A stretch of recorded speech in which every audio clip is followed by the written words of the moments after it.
Welcome back into our live coverage of the total solar eclipse here on the afternoon of April 8th that we have been waiting so desperately for, and it is finally here, going to deliver on what is going to be an outstanding show later this afternoon, just after 3 p.m.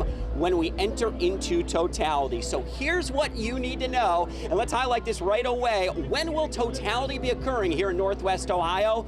It will be sometime between 3:10 and 3:16, depending on your exact location. Now, I'll be very clear about this. During that moment of totality, you are to remove your solar glasses and immerse yourself in the totality and how incredible it is going to be when we are in the moment of totality. How is it looking for the forecast? We've got a few high, thin clouds that are rolling into the area. Those are mainly south of Toledo. They may obscure the view just a little bit, but we're still going to be in great line for ideal viewing conditions here in Northwest Ohio, with that path of totality making its way through dozens of communities in a few short minutes. Current readings across the area, you couldn't ask for better weather.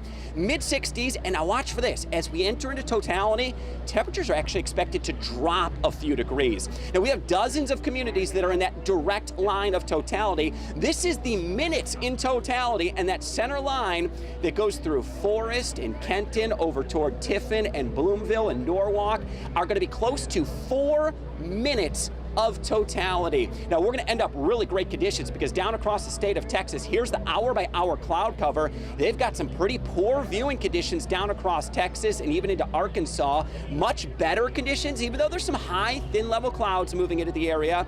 Not going to completely obscure the skies, and some great conditions as well into New England for viewing. So, what are we looking at? Less than 30% cloud cover is going to be an ideal scenario, and it will be clearing as we go through the afternoon, and much of what we're seeing is going to be some higher, thin, wispy clouds. Notice the drop as we head towards totality. We may head back into the lower 60s and then rebound once we emerge out of totality back toward 70 degrees as clouds continue to decrease. Could be as much as a 4 to 8 degree temperature drop right around the time of totality. It is something that you will be able to notice. It is something that you will perceive, and it may even give you a little bit of a chill, not only the moment of totality, but the fact that we are going to be turning cooler. Near 70 ultimately into the afternoon today, and again, higher thin clouds that are moving in from the south. We're hopeful that those clear right around the time of totality, but overall not going to be obscuring our view. Near 70 again on Tuesday, and more rain showers, what you'd expect for an April outlook.